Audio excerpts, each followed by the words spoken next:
You want to know what a real sports bettor is doing this week in college football in week 9? Well, this is exactly where you're going to find out. We're back. It's the RAS College Football Show with the man himself, Eddie Walls. Eddie, what is your best bet in week 9 of college football? I'm going ULM Warhawks plus 7.5. I don't think I've ever had a best bet that was a side yet this year, but I can't make sense of this number to save my life. ULM is 5-1. They haven't lost to anybody except for Texas. South Alabama hasn't beaten anybody. They beat App State pretty convincingly, where App State was missing 5 starters on their defense. They beat a bad Troy team who quit in the second half, and they beat an FCS team, which might be the worst FCS team in America. ULM has a hell of a head coach. They blitz like crazy. They're tough on defense. They're slow and methodical on offense. They have everything that I kind of like in a dog. I just can't believe that South Alabama is getting credit still in week 9 for being South Alabama of last year. It doesn't make any sense whatsoever. So yeah, plus 7.5 feels kind of gifty to me. Yeah, so there you have it. I have the odds screen up to see if anything has changed. That is still available as we speak. So people who are watching definitely have time to go out there and grab that number. As always, welcome into the Right Angle Sports College Football Show. I'm John Martin. He's Eddie Walls, and you guys should know the drill by now. Every single week, we break down the biggest, most interesting games in the slate. And at the end of this, I'll go for 2 in a row here again with my best bet. So make sure you stay tuned for that. North Tech. I wasn't going to give up on North Texas, the Mean Green, Eddie. I rolled with it a second straight. That was a beautiful game for us both, over and North Texas cover. Hopefully we can swing that again this week. Let's get it going. We'll start with Friday night. Boise State at UNLV. Boise State minus 3.5 with a total of 64.5. This is a game, Eddie, that could potentially help decide that last group of 5 spot in the college football playoff. I believe it opened 3, has been bet out to 3.5. Who do you like in this game, Eddie? Yeah, there's still 3s out there, and I'd laid the 3, and I would still lay the 3. 3.5, I would probably lay my plus 105. I honestly I watch a lot of UNLV, it feels like, and I had them last week against Oregon State, and that got really, really dicey late. Boise off of a bye. Boise has far more talent, not just Genty, but the wide receiver group. UNLV has one really, really good wide receiver in White, suspect pass defense. They're going to be so focused on stopping Genty. I don't know. I think this game gets loose. Did think about taking over in this game as well, but it's pretty close to my number at 65.5. I just think that Boise's a much far superior team to begin with. Then you give them a bye to prepare. Tons of film on UNLV. The quarterback is still rather inexperienced. He looked rough against Oregon State last week. He has his good moments. He has his bad moments. He definitely looked the best he did all year long against Syracuse and Fresno. Both those defenses have bad pass defenses. So I don't know. I still like Boise. I'm right around 5.5, 6. I couldn't figure out why this number was still 3. Even 3.5 was kind of short to me. I expected more money to come in on Boise, but let's face it, this is the Super Bowl for both teams. UNLV has a huge home field advantage. They can pack the house. Local fans have really gotten behind them. And so I still like the 3. Yeah. There's some 3.5 evens out there. You can shop around for sure. Okay. As we move on, we have a big game, much more, interesting, I think, than we would have expected before the season began, with Navy having been picked, I think, 11th or 12th in the American. They're now ranked. This is a top 25 matchup. Notre Dame going on the road at Navy. We're saying 13.5. I mean, this number's kind of moving all over the place, but Navy is a 13.5 point underdog with a total of 51 here. Eddie, what do you think? Yeah, it's pretty strange. I'm on the dog. People keep on talking about this game from last year. This is not the same team from last year. It's not even close. The offensive coordinator for Navy is absolutely incredible with what he's done to this team. I love Notre Dame for sure. I think they're a very, very solid team. I just don't know if you justify Navy being 2 touchdowns against anybody right now. Teams that have this kind of momentum that are 6-0, it's pretty wild. I think Notre Dame is very, very solid, but I made this like around 11.5. It's a little bit of a smaller bet for me, to be transparent.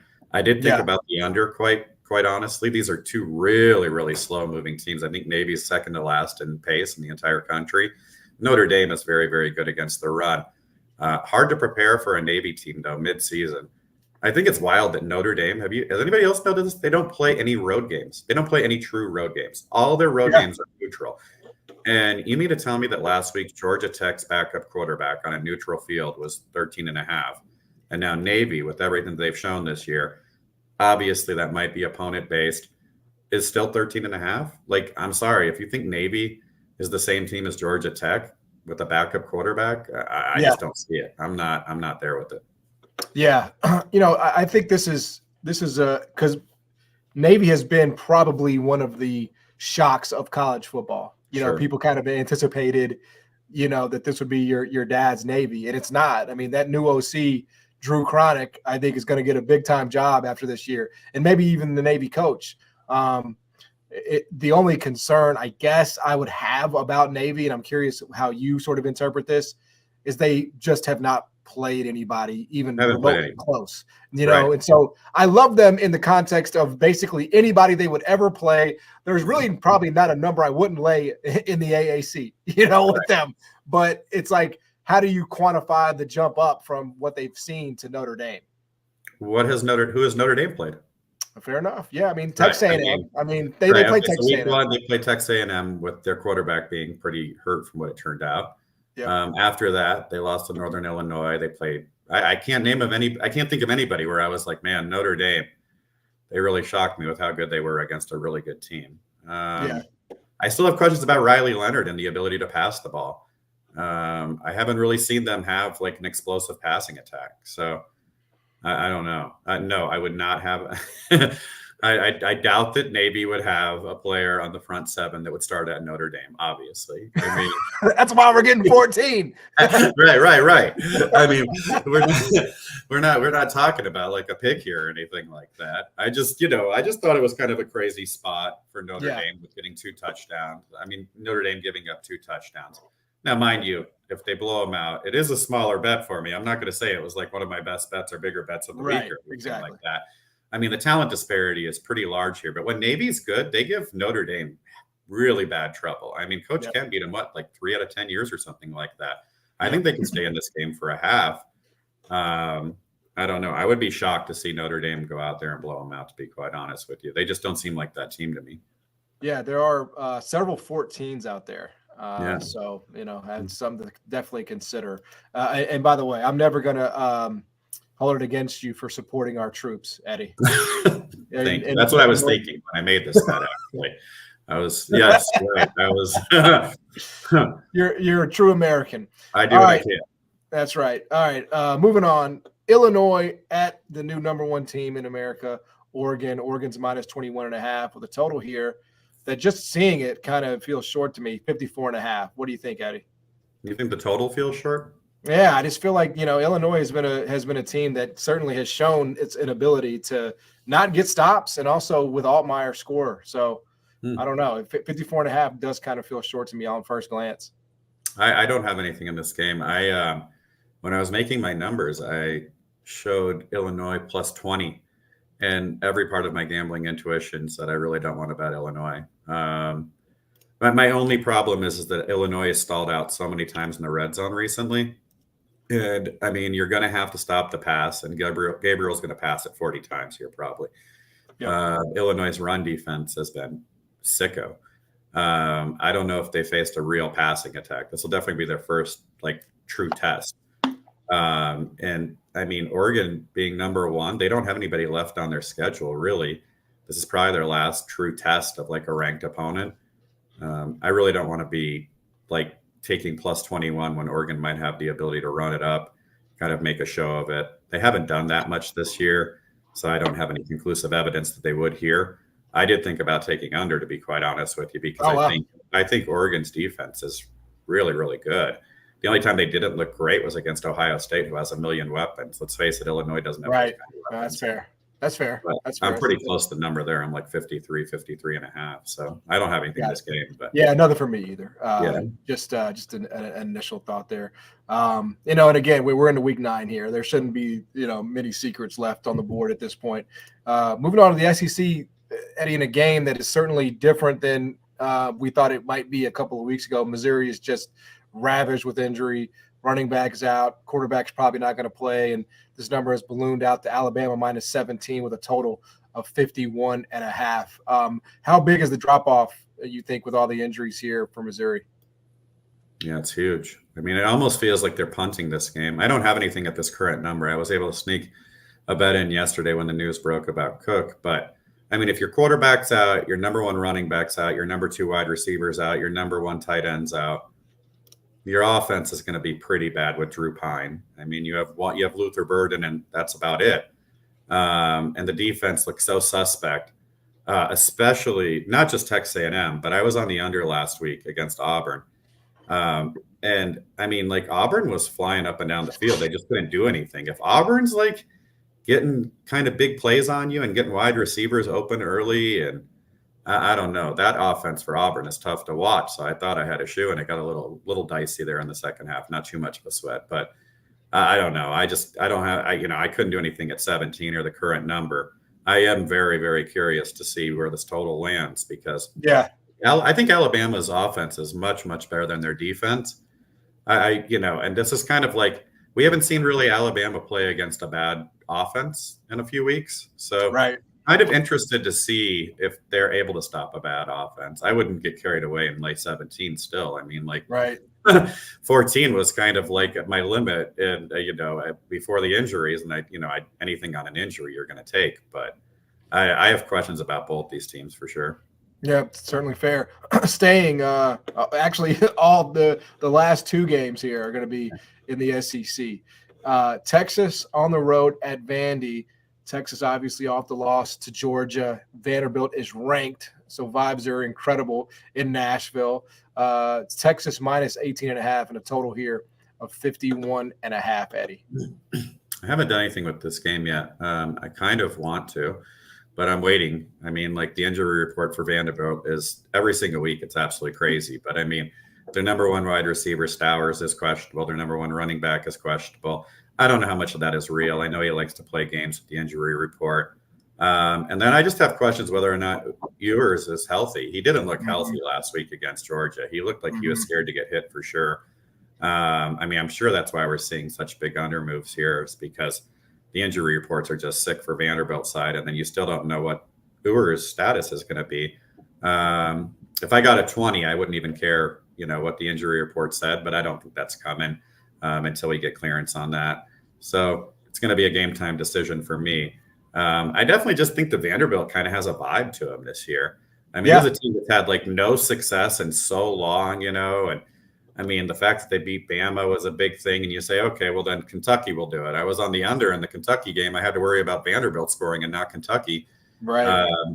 I mean, Jerry Kill probably, I know he's not listed as a coach, but he should probably be up for some coach of year things, because he's the one that schemed this all up. So I like Vanderbilt. I just don't think I'm going to have a play unless I get a clean injury report, and then I'll see where the number is. Yeah, fair enough. And then final game before we get to the best bet for me at least. LSU at Texas A&M. Believe this opened at 3 and has been bet down to 1. LSU, of course, got the big win over Ole Miss a couple of weeks ago. Total here of 55. Anything for you in this one, Eddie? Yeah, I don't have anything here. I have such a hard time with these kind of games where both teams they're kind of world beaters, you know what I mean? I mean, like Texas A&M, LSU, it's just really hard for me to find a discrepancy, but I don't like the Texas A&M injury report for sure. And then I've just been wrong about LSU. I thought they'd be an over team. I thought they'd be much more flashy on offense. Their defense might be ahead of the offense after that incredible defensive coordinator came over. I don't know. Really, really solid foundation there for both teams. I think that LSU's program is probably a little bit ahead of Texas A&M. Replacing Jimbo is going to take some time, but I mean, they really haven't missed a beat. I was interested in that one. Do we have anything on Penn State, Wisconsin by chance, John? We don't, but we could certainly put that in, buddy. I mean, I don't have anything. I just think it's a game that, it's definitely a game that should probably be talked about. I didn't think about it till just now. Yeah. I don't weird have week for Penn State. Yeah, I mean, it's a huge week, right? I mean, Penn State plays Ohio State next week, Yep. so that's huge to begin with. But Wisconsin's just like woken up out of the dead, and you're like, next thing you know, this is like a real game. But I will say, Wisconsin's resume is kind of scary to me. So it started off with Purdue, where they beat the hell out of Purdue, and then they go to Rutgers, which is like beat to hell, and they dominate them. And then they go to Northwestern, who loses their number one and number two wide receivers in the first half. So I'm suspecting that they might be fool's gold, but I don't like betting against teams who have just massacred three opponents in a row, have all these great vibes, and this is probably their Super Bowl. But I think Penn State is much more talented. I'm right at 7, Yes. so it's not like I was really hunting a huge amount of value here anyway. But I did think it was worth talking about. Well, I mean, again, this has been a strange week for Penn State because, obviously they had to dismiss 2 players from their team. And I don't know if you saw it was just really Bush League from James Franklin. Like, are there any adults in the room over there? I mean, the fact that he was basically hiding behind his SID. I mean, like, you can't answer. You're paid $8 million a year. You can't answer a couple of questions about players on your team. I mean, I just thought that has nothing to do with the game itself, but I don't know. If any team deserved to lose this week, it's probably Penn State. Right? Yeah. I mean, like, man, that is really, really weird. They've got weird vibes every single year. Like, I just don't understand how, like, he ends up in like these coaching talks, like mid-October to like mid-November every single year. Yep. Like, he's always on his way to USC or something like that. I don't know. And it's like he plays these kind of games. Like, he's not very good on-field coach, but he recruits his ass off. You can't take that away from him. He gets players that he probably shouldn't. And I don't know. He makes smart offensive coordinator and defensive coordinator hires. That's for sure. He kills that. But yeah, that game interests me. And then another game I don't have anything involved with, but I thought, man, like, this is the most interesting game on the board for me is Indiana and Washington. Yeah. I mean, like, I don't know how to handicap a game where you legitimately have possibly a Heisman quarterback who absolutely kills everybody. I mean, Nebraska is like probably a top 25 defense. They put 56 on him. Like, and it was over first quarter. Like, they were just going to it was just immediate. Like, Nebraska was just blitzed by that offense. And then you take him away and the pass defense is suspect for Indiana. Right. And then you get a team that only passes the ball in Washington. So I went back and forth on that game like 100 times. I have like a small peanut bet on the over just because my numbers are like 59 with Rourke and I don't know what to do without him. But I don't know. You got anything on that one? No, but I mean, again, it's Indiana it feels like just a bet. Like, I don't know. Right? Like they just do. Exactly. I mean, sometimes it's just like, it's like, it sounds so square and stupid, but like when you have this culture that is pervasive, and it's like when the coach is like, Google me, that's the coach I want to lay points with. Right. I mean, it just is. Like, he may not win, but I know he's going to try to do it. He's going to try to cover a number. Like, right. And you know what's interesting about him too, and even back at James Madison when we were backing him every week a couple of years ago or even last year, is he's just got no break. Like, I remember last year I think I was on Marshall or somebody like that. I can't remember. It was like 28 in the fourth quarter. He was still throwing on him. Like, he just does not care. Like, that dude is legit beast mode at all times. But yeah, I don't know. I found those two interesting. Without Rourke, it is kind of tough. But I think he's the coach where he's like, no. Let me explain to you. I'm going to do it without him. Yeah, right. Yeah. Sit back and watch. He's not scared. Yeah, exactly. All right. As we wrap up here, for my best bet of the week, Eddie, we are going to Jonesboro, Arkansas, and we are laying 7.5 with the Arkansas State Red Wolves against Troy. They're hosting Troy. More so than a bet on Arkansas State, which it sort of is. It's more of just a massive fade of Troy. Troy has not been competitive in any kind of context for a long time. Now they have the quarterback, Crowder, who's officially out for the season. I guess they were kind of holding out hope that he would come back at some point. But I think Troy, honestly, Eddie, is just a fave of college football. They got destroyed by Texas State at home. They weren't competitive against South Alabama. And Arkansas State, I feel like maybe found a little something last weekend on the road at Southern Miss.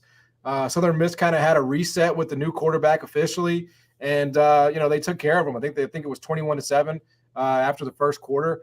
They're 4-3 now. They can kind of start to smell a bowl. I think at home they're definitely going to be prepared for this one. As much as I hate backing Butch Jones, I just think they're the more talented team. Not really sure how much Troy has left in the tank with everything they've been through this season. Not sold on the coach. So obviously 7 would have been better. It was 7 earlier in the week, but I have no problem with 7.5 here. So we're going to lay 7.5 with Arkansas State against Troy. So I love that. It's a good that's what we got.